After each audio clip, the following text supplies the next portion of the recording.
So welcome back everyone, and now we are going to do the NCERT exercise of the chapter work Energy and Power. मैं आपको तो welcome back नहीं कह सकता but इनको welcome back कह देते हैं. ओके, सो कल हमने 2 क्वेश्चन करे थे but first second question was quite theoretical, इतने कुछ इंपॉर्टेंट क्वेश्चन थे नहीं. अब थर्ड क्वेश्चन से सारे क्वेश्चन आ रहे हैं कैलकुलेशन बेस्ड. और चेक करो क्वेश्चन नंबर 3 आपको क्या कहता है बेटा. क्वेश्चन नंबर 3 कहता है the potential energy function of a potential energy function for a particle executing linear simple harmonic motion is given by. So बेटा आपके पास पोटेंशियल एनर्जी का एक फॉर्मूला दिया है. क्या फॉर्मूला दिया बेटा हमें? पोटेंशियल एनर्जी Vx, इसका फॉर्मूला दिया बेटा kx स्क्वायर बाई 2. चलो भाई, k is the constant force of the oscillator जिसका वैल्यू कितना है 0.5 न्यूटन पर metre. The graph of potential energy versus x, potential energy versus x का आपको एक ग्राफ दिया है बेटा, ठीक है. Show that the particle of total energy 1 joule, particle का टोटल एनर्जी कितना है बेटा? 1 जूल.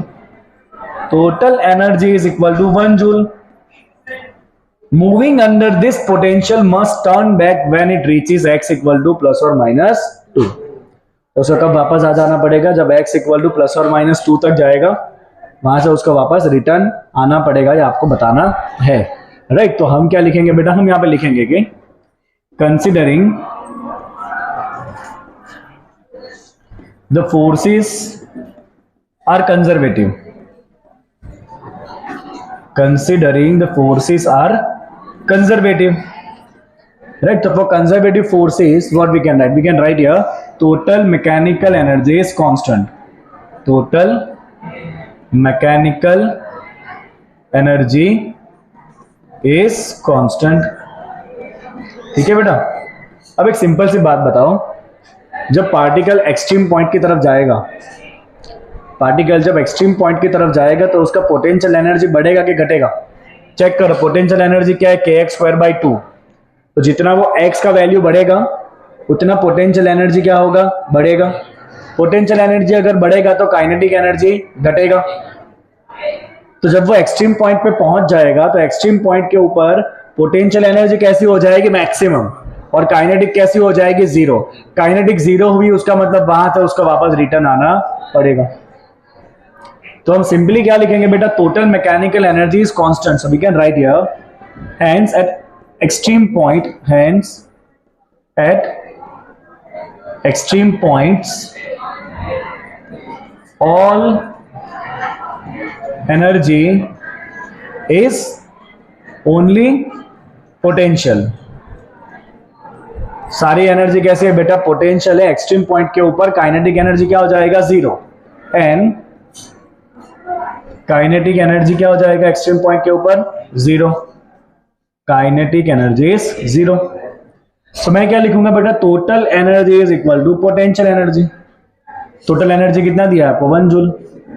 एंड पोटेंशियल एनर्जी का फंक्शन क्या दिया है बेटा आपको? kx square by 2. So 1 equal to what is the value of k? 0.5 into X square by 2. 2 ऊपर ले लो, 0.5 डिवाइड कर दो, that is equal to x square. So बेटा x square equal to 4, under root निकाल लो, x इक्वल टू प्लस और minus 2. मतलब प्लस और माइनस 2 उसके एक्सट्रीम पॉइंट है. प्लस और माइनस 2 कौन सा पॉइंट है? उसके एक्सट्रीम पॉइंट है, वहां से उसको रिटर्न आना पड़ेगा. तो ये जो आपको एक्सट्रीम पॉइंट दिख रहा है ना बेटा ग्राफ में, ये एक्सट्रीम पॉइंट कौन सा है आपका? +2 मीटर. और ये एक्सट्रीम पॉइंट कौन सा है आपका? -2 मीटर. और यहाँ पे उसका काइनेटिक एनर्जी क्या हो जाएगा? 0. क्या हो जाएगा? Kinetic energy 0. खतरनाक लग रहा है ना व्हाइट के ऊपर रेडियम कलर. ओके, क्या लिखा है बेटा यहाँ पे? Kinetic energy is 0. Extreme point है ना, तो काइनेटिक एनर्जी क्या हो जाएगी? 0. और सारी एनर्जी कौन से फॉर्म में? सिर्फ पोटेंशियल के फॉर्म में ही है. तो हम क्या करेंगे? एक्सट्रीम पॉइंट के ऊपर जो भी टोटल एनर्जी है वो डायरेक्ट किसके फॉर्म में है? पोटेंशियल. एक्सट्रीम पॉइंट पे काइनेटिक एनर्जी क्या है? 0 है. राइट, तो we can write it like this v plus k. और ये k क्या है बेटा? एक्सट्रीम पॉइंट पे 0. That's it. चलो अगला सवाल. Okay, the casing of a rocket in flight burns up due to friction. At whose expense is the heat energy required for burning obtained? The rocket or the atmosphere? क्या लिखा है? The casing of a rocket in a flight burns up due to friction. Friction की वजह से casing जल जाएगा. At whose expense is the heat energy required for burning obtained? Rocket और atmosphere? Burning के लिए जो हीट एनर्जी चाहिए वो कहां से मिल रही है? रॉकेट में से कि एटमॉस्फेयर में से? कहां से मिल रही है? Obviously it is from the atmosphere, क्योंकि एटमॉस्फेयर क्या कर रहा है? फ्रिक्शन लगा रहा है, और वो फ्रिक्शन की वजह से केसिंग जल जाएगा. तो the answer here is atmosphere. क्या आंसर है यहां पे? Atmosphere. Second, comets move around the sun in highly elliptical orbits. The gravitational force on the comet due to the sun is not normal to the comet's velocity in general. Yet the work done by the gravitational force over the every complete orbit of the comet is zero. Why? तो क्या कहा है कि अगर ये सन है, right, तो उसके आजू बाजू अगर आप देखोगे तो कॉमेट का मोशन सर्कुलर नहीं होता है. कॉमेट का मोशन कैसा होता है? इलेप्टिकल होता है. इतना भी इलेप्टिकल नहीं होगा, बट इट इज इलिप्टिकल. ये कॉमेट है, राइट. ओके, अब देखो जब सर्कुलर मोशन होता है ना बेटा, सुनो, जब मोशन कैसा होता है? सर्कुलर. ये सर्कुलर है, तो अगर पार्टिकल यहां पर है तो सर्कुलर मोशन में फोर्स हमेशा कैसा होता है? Towards the centre, centripetal force, right. और मूवमेंट कैसा होगा? In the direction of tangent. It is a direction of displacement. तो सर्कुलर मोशन में फोर्स एंड डिस्प्लेसमेंट हमेशा कैसा होता है? परपेंडिकुलर. अगर परपेंडिकुलर है तो वर्क डन क्या होगा? जीरो. किसके लिए? सर्कुलर के लिए, क्योंकि वर्क डन क्या होता है बेटा? F D cos theta. Circular motion का थीटा कैसा है? 90. कॉस 90 क्या होता है? जीरो. तो सर्कुलर मोशन में बेटा वर्क डन क्या होता है? जीरो होता है. बट कॉमेट का जो मोशन है वो सर्कुलर नहीं है, वो कैसा? इलेप्टिकल है. तो भी कॉमेट के केस में भी वर्क डन कैसा होता है? जीरो होता है. आपको आंसर पूछा है क्यों? बोलो, कॉमेट के केस में वर्क डन जीरो क्यों होगा? नहीं आइडिया? कॉमेट के केस में work done is equal to zero over entire cycle. क्या रीजन लिख सकते हैं इसमें? क्या रीजन लिख सकते हैं इसमें? सर्कुलर मोशन में तो हम देख पाएंगे कि सर्कुलर मोशन में फोर्स एंड डिस्प्लेसमेंट कैसे? परपेंडिकुलर है. फोर्स एंड डिस्प्लेसमेंट अगर परपेंडिकुलर है तो वर्क डन क्या होता है? जीरो होता है. That is for circular, but elliptical orbit के लिए भी work done zero आ रहा है. Let me also check about this. Okay, the answer is the gravitational force is a conservative force, and the work done by a conservative force over a closed path is always equal to zero. तो यहाँ पे बेटा इन दोनों के बीच में कौन सा force लग रहा है? ग्रेविटेशन. ग्रेविटेशन फोर्स कैसा होता है? कंजर्वेटिव. और कंजर्वेटिव फोर्स में पाथ कैसा भी हो, पूरे क्लोज पाथ के ऊपर वर्क डन हमेशा क्या होता है? जीरो ही होता है. फिर भले वो सर्कुलर हो कि इलेप्टिकल हो कि इरेगुलर शेप हो, राइट. तो इसका आंसर क्या है? As gravitation force is conservative. As gravitational force is conservative. As the gravitational force is conservative, work done over the any closed path, work done over the any closed path is always zero. तो फिर भले वो path circular हो, elliptical हो कि कोई irregular हो, close path पे वर्क डन कैसा होगा? जीरो ही होगा. ये वर्ड आना चाहिए. ग्रेविटेशनल फोर्स कैसा है बेटा? कंजर्वेटिव. और कंजर्वेटिव फोर्स के लिए work done over the close path is always equal to zero, right. पहले का आंसर मैं रीड करूंगा बुक में से. The heat energy required for burning of the casing of a rocket in flight is obtained from the rocket itself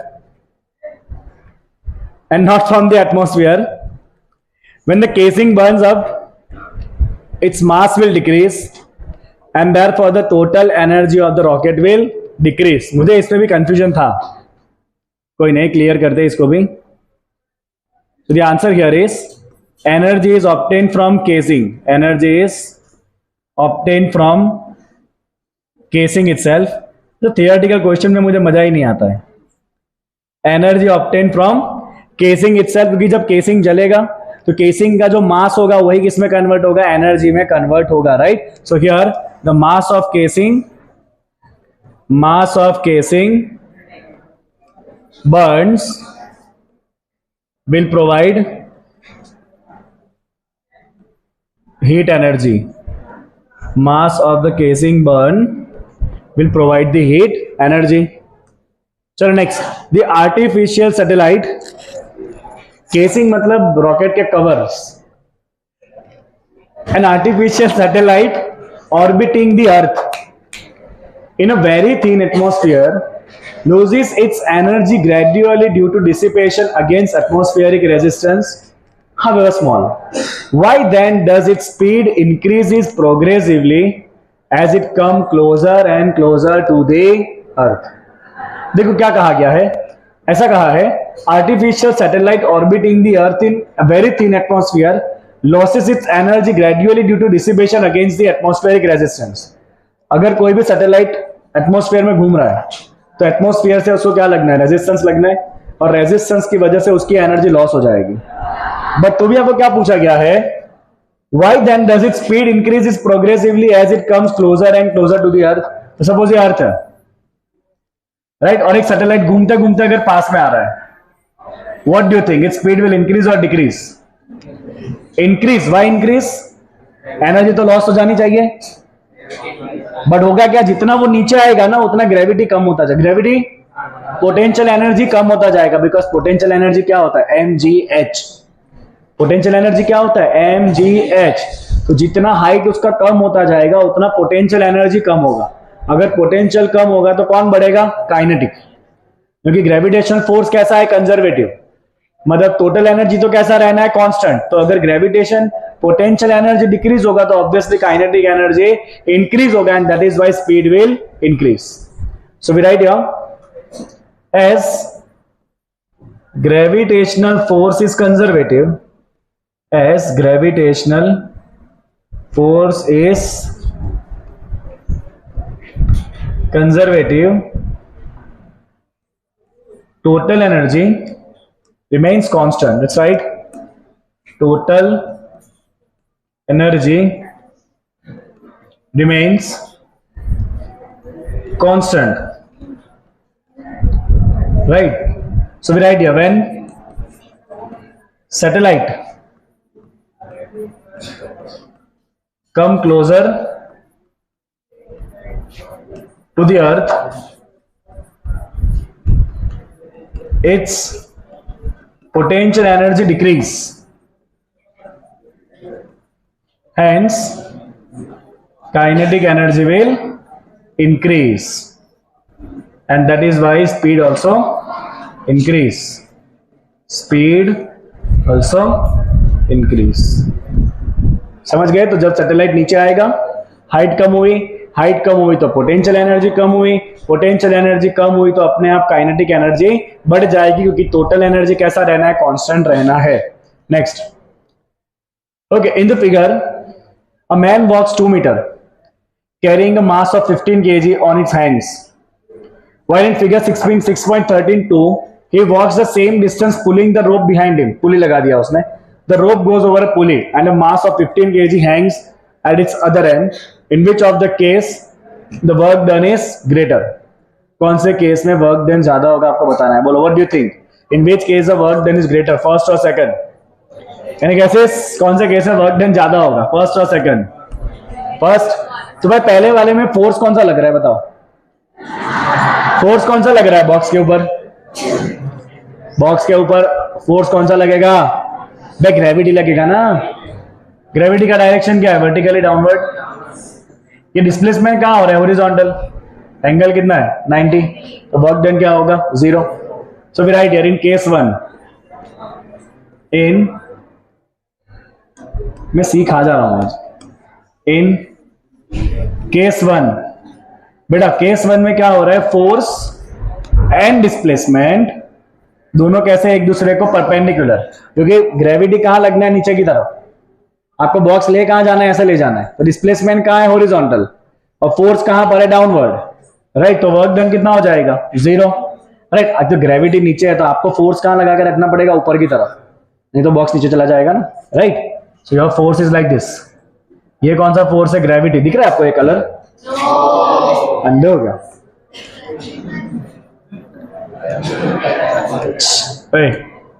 so gravity कहां लग रहा है? नीचे।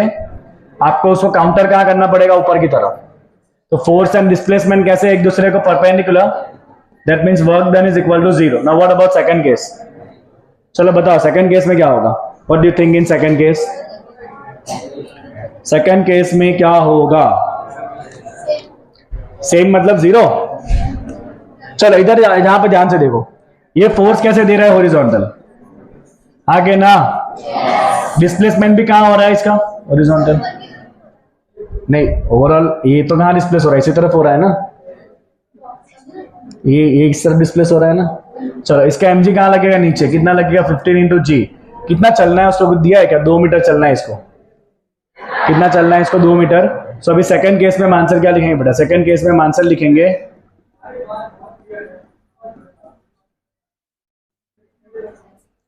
चलो in case 2, if you see in case 2, the man applies a force in horizontal direction and moves also in horizontal direction, so angle between the applied force and displacement is 0। तो second case में देखो बेटा, force कैसा है? Horizontal. इंसान खुद भी कैसा जा रहा है? हॉरिजॉन्टल। डिस्प्लेसमेंट भी कैसा है? हॉरिजॉन्टल। तो वर्क डन क्या हो जाएगा आपका? F into D. दोनों एक ही डायरेक्शन में है। फोर्स कितना लगेगा? M इंटू जी। डिस्प्लेसमेंट कितना करना है? 2 मीटर। 15 का बॉक्स है, 9.8 ग्रेविटी, डिस्प्लेसमेंट 2 मीटर। तो सेकंड केस में आपका आंसर आ जाएगा 294 जूल। तो पहले केस में कोई वर्क नहीं करना है। क्यों नहीं करना है बेटा? क्योंकि पहले केस में उसको फोर्स कहां देना पड़ेगा? ऊपर की तरफ। ग्रेविटी काउंटर करना है कि नहीं? आगे ना। तो फोर्स कहां है? वर्टिकल। और डिस्प्लेसमेंट कहां है? हॉरिजॉन्टल। तो एंगल क्या हो गया? 90। और वर्क डन क्या हो जाएगा? 0। बट सेकंड केस में फोर्स कहां दे रहे हैं? हॉरिजॉन्टल। और डिस्प्लेसमेंट भी कहां हो रहा है? हॉरिजॉन्टल। तो फोर्स भी हॉरिजॉन्टल, डिस्प्लेसमेंट भी हॉरिजॉन्टल। सो वर्क डन कैसा रहेगा इसमें? पॉजिटिव रहेगा। Do you get this? Next question, underline the correct alternative. When a conservative force does the positive work on a body, work is done on a body, potential energy will increase, decrease और remain unaltered. Body के ऊपर अगर work हुआ तो body की energy बढ़ेगी क्या घटेगी? बढ़ेगी ना, ऑब्वियसली। अगर बॉडी के ऊपर वर्क होगा तो बॉडी क्या करेगा? वो सारे वर्क को अपने अंदर स्टोर कर लेगा। स्टोर कर लेगा तो उसकी एनर्जी बढ़ जाएगी। तो पहले का आंसर क्या है? Increase. Work done by the body against the friction always result in loss of kinetic और potential. Work done against the friction is loss of which energy? Kinetic energy. क्योंकि फ्रिक्शन कब आता है पिक्चर में? When the object is in motion. Motion मतलब कौन सा energy? Kinetic. तो वो कम हो जाता है। Next, the rate of change of total momentum of many particle system is proportional to, rate of change of momentum is proportional to external के internal? External force. Internal forces अभी कभी देखते नहीं है। In an inelastic collision, inelastic of two body, the quantity which do not change after the collision are the kinetic energy or momentum or total energy of the two body. Inelastic, inelastic में कौन ऐसा है जो change नहीं होता है? बेटा momentum कभी चेंज नहीं होता है। कोलिशन इलास्टिक हो कि इनइलास्टिक हो, मोमेंटम कभी चेंज होता नहीं है। काइनेटिक एनर्जी चेंज होगा तो हो जाएगा, बिकॉज कोलिशन कैसा है? इनइलास्टिक। इलास्टिक कोलिशन में काइनेटिक एनर्जी कैसा होता है? कांस्टेंट। इनइलास्टिक में तो काइनेटिक चेंज हो जाएगा। मोमेंटम किसी भी कोलिशन में कभी चेंज होता नहीं है। What about total energy of the system? Will it change और not? Inelastic collision total energy will change और नॉट? यस। इनइलास्टिक कोलिशन में क्या होता है? कुछ एनर्जी लॉस होती है in the form of heat, in the form of sound and all that things, right? चलो तो इसका आंसर क्या है भाई? डी का आंसर है। चेक कर लेने तो मुझे तो धक धक होता है इसमें। टोटल एनर्जी भी कंजर्व होगा, बोलो। अब टोटल एनर्जी में इन्होंने साउंड की एनर्जी, फिर टक्कर होगा तो हीट की एनर्जी, वो सबको अगर आप कंसीडर कर लो, if you consider all the form of energy, then total energy will always remain constant. What will not conserve? Kinetic energy. but total energy content always remain constant. That's a law of conservation of energy. चलो वापस सारे question देखते हैं एक बार. अगर conservative force अगर work करे तो हंस क्या रहे, देख ले लेना वे झुक के.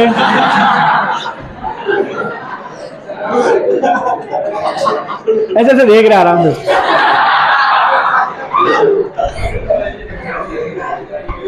वो चल के थोड़ी तेरे पास आएगा, अकेले मेरे आ गया तेरे पास. बुलाना लगा उसको. तो प्यार से देख रहा था उसको, वो भी आया उसके पास उड़ के.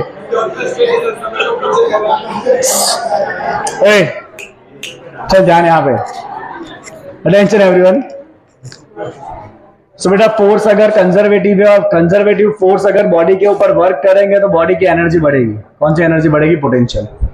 Work done against the friction कौन सी एनर्जी लॉस करेगा? Kinetic. Total change of momentum is equal to external force. And inelastic collision में क्या चेंज नहीं होता है? तो momentum and total energy. Next numerical आ जाए यार, बहुत थियरी है देखो ना, इधर से न्यूमेरिकल है. चलो next. State if each of the following statement is true or false. Give reason for your answer. True, false है बेटा. In an elastic collision of two bodies, the momentum and energy of each body is conserved. Each body conserved? No. What conserved? Total momentum.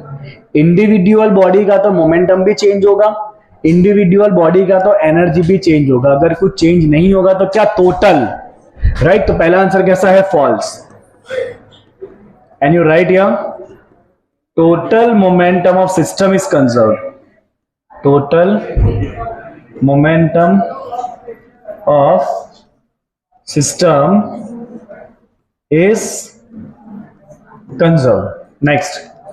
Total energy of a system is always conserved no matter what internal and external forces on the body are present.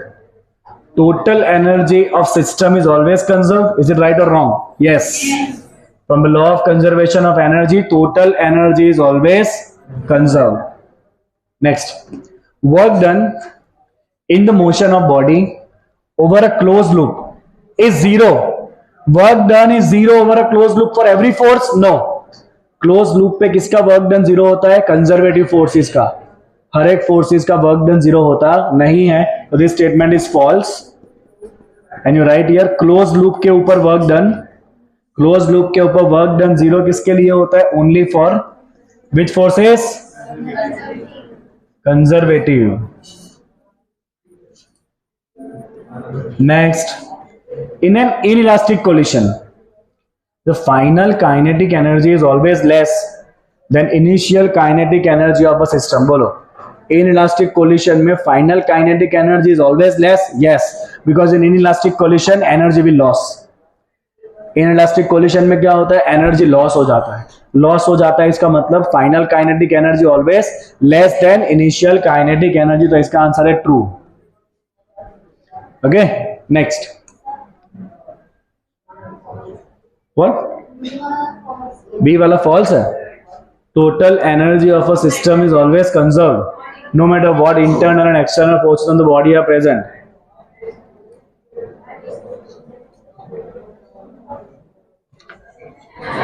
Total energy of a system is conserved no matter what internal and external forces on the body are present.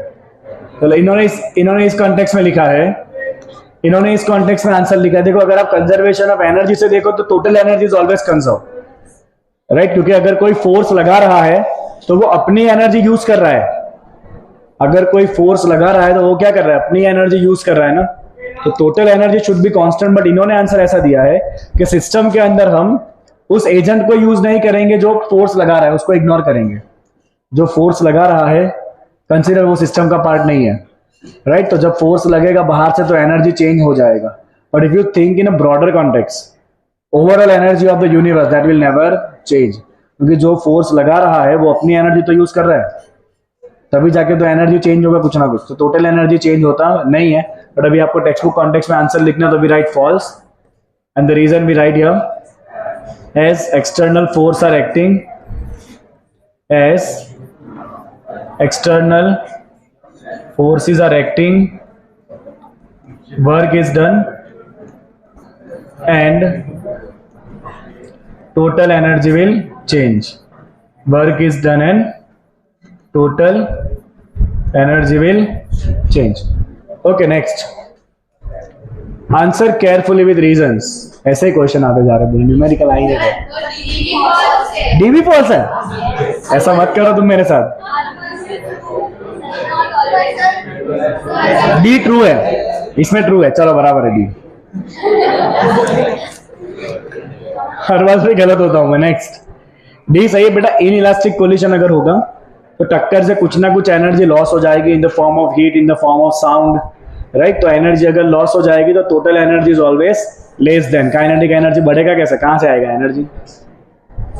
Energy कहां से आएगा? Kinetic energy बढ़ेगा कैसे, कहां से आएगा energy? तो फिर चलो next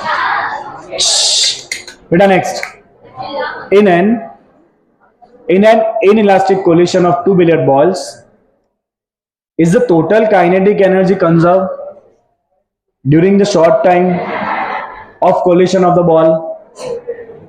Is that when they are in contact? तो क्या कहा, अगर इलास्टिक कोलिशन है, दो बिलियर्ड बॉल के बीच में अगर इलास्टिक कोलिशन हो रहा है, तो जब टक्कर हो रही है उस मोमेंट पे क्या काइनेटिक एनर्जी कंजर्व होगा? कोलिजन कैसा? इलास्टिक। इलास्टिक का मतलब क्या है? Kinetic energy is conserve. तो जब टक्कर हो रहा है क्या उस मोमेंट पे एनर्जी कंजर्व होगा? आंसर इज नो, क्योंकि जब टक्कर होगा तब दोनों बॉल एक दूसरे को कंप्रेस करेंगे, मोमेंटरीली एक दूसरे को कंप्रेस करेंगे, मतलब उनकी एनर्जी पोटेंशियल में कन्वर्ट होगी, फिर वो पोटेंशियल वापस किस में कन्वर्ट होगी? काइनेटिक में। सो टक्कर के वक्त काइनेटिक एनर्जी कंजर्व नहीं होगा, बिकॉज टक्कर जब होगी उस मोमेंट पे kinetic will converted to potential and then again potential will get converted to kinetic. तो answer of this question is no. And the reason I will read, the total kinetic energy of two billiard ball is not conserved during the short time of the collision because part of the kinetic energy is utilizing in deforming the ball during that short time of collision and convert into potential energy. In an elastic collision, the kinetic energy before collision and after collision is same. So we can write here, at the time of collision, at the time of collision, some part of kinetic energy is converted to potential energy of deformed ball. Next, is the total linear momentum conserved during the short time of an elastic collision of two balls? Collision जब होगा तब टक्कर के वक्त क्या linear momentum conserve होगा? What do you say? Yes, linear momentum will always conserve. Why? Because there is no external force. जब दो बॉल टकराएंगे तब उनका आपस का जो फोर्स है वो है एक्शन रिएक्शन, तीसरा कोई फोर्स बाहर से नहीं है। और जब बाहर से फोर्स नहीं लगता है तो टोटल मोमेंटम कभी चेंज होता नहीं है। So we can write your answer is yes. Why? Because during collision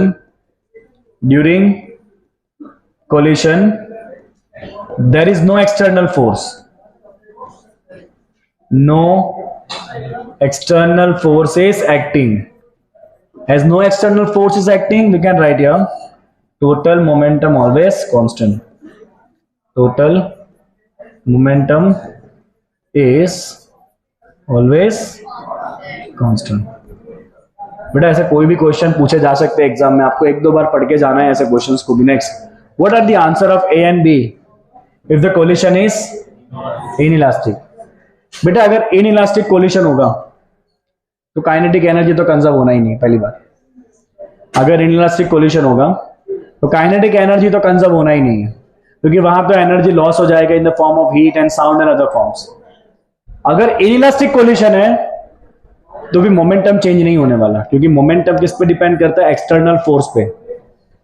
collision elastic हो के इनइलास्टिक हो, बाहर से कोई फोर्स लगा नहीं है तो मोमेंटम चेंज होना नहीं है, बट एनर्जी यहां पे भी अगर इनइलास्टिक कोलिशन है for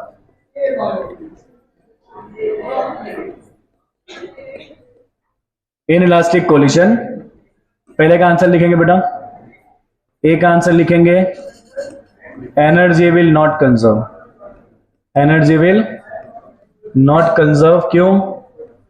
as it will loss in form of heat, sound etcetera. Right, second का answer momentum is always conserved, momentum is always conserved, why? As external force is zero, external force कोई भी लग रहा नहीं है। चलो next, if the potential energy of two billiard ball depends on the separation distance between their centers, is the collision elastic or inelastic? कैसे कैसे question है, बोलो। क्या कहा है कि पोटेंशियल एनर्जी अगर दो बॉल के डिस्टेंस के ऊपर डिपेंड करते हैं, अगर पोटेंशियल एनर्जी दो बॉल के डिस्टेंस के ऊपर डिपेंड करता है तो क्या वो कोलिशन इलास्टिक होगा कि इनइलास्टिक होगा? Note that we are taking here of the potential energy corresponding to the force during the collision and not the gravitational potential energy. Okay, so we'll write here. देखो यहाँ पे क्या दिया है बेटा आपको, आंसर देखो, आंसर में आपको ऐसा दिया है कि potential energy depends only on the separation distance. तो यहाँ पे दिया है आपको potential energy depends on only distance between the balls, मतलब पोटेंशियल एनर्जी और किसी फैक्टर पे डिपेंड नहीं कर रहा है, खाली किस पे डिपेंड कर रहा है? दोनों बॉल के डिस्टेंस के ऊपर। इसका मतलब क्या है? पोटेंशियल एनर्जी डायरेक्टली किसमें कन्वर्ट हो रहा है? काइनेटिक में, कोई एनर्जी लॉस हो रहा नहीं है। राइट, इसका मतलब अगर एनर्जी लॉस नहीं हो रहा है तो कैसा होगा ये नेचर में? क्योंकि देखो होगा क्या, सुनो, ये दो बॉल अभी आर डिस्टेंस के ऊपर है, ठीक है, सुनना, अब ये दोनों आर डिस्टेंस के ऊपर है, दोनों पास में आ रहे हैं टकराने के लिए। राइट, ओके, सपोज मान लो कि इस पर्टिकुलर पोजीशन पे उनका टोटल एनर्जी है सपोज यू टोटल, उनके बीच में टक्कर हो गई, टक्कर के बाद अगर वो वापस जा रहा है रिटर्न, तो जब वो इस डिस्टेंस के ऊपर आएंगे तो वापस एनर्जी कैसा होगा? सेम होना चाहिए, क्योंकि एनर्जी खाली किस पे डिपेंड कर रहा है? डिस्टेंस के ऊपर। तो जब वो टकरा के वापस जा रहे होंगे तब भी उनकी एनर्जी कैसी होनी चाहिए? सेम होनी चाहिए जो पहले थी, मतलब कोई एनर्जी लॉस नहीं हो रहा है। इसका मतलब ये कोलिशन कैसा होगा? इलास्टिक कोलिशन होगा। दिस मस्ट बी, नीट में ऐसे क्वेश्चन बहुत पूछा जाता है, this must be elastic collision. कैसा होगा ये कोलिशन? Elastic collision. राइट, क्योंकि जब आते वक्त जो एनर्जी थी, जाते वक्त उतने डिस्टेंस पे वही एनर्जी होनी चाहिए, मतलब कहीं पे कोई एनर्जी लॉस हुआ नहीं है। Do you understand the question? आते वक्त जितना एनर्जी था जाते वक्त भी उतना ही एनर्जी होना चाहिए, मतलब एनर्जी लॉस नहीं हुआ है। Okay fine, so there were some theory questions and we have solved that theory questions. आगे क्वेश्चन सॉल्व करेंगे नेक्स्ट पार्ट में।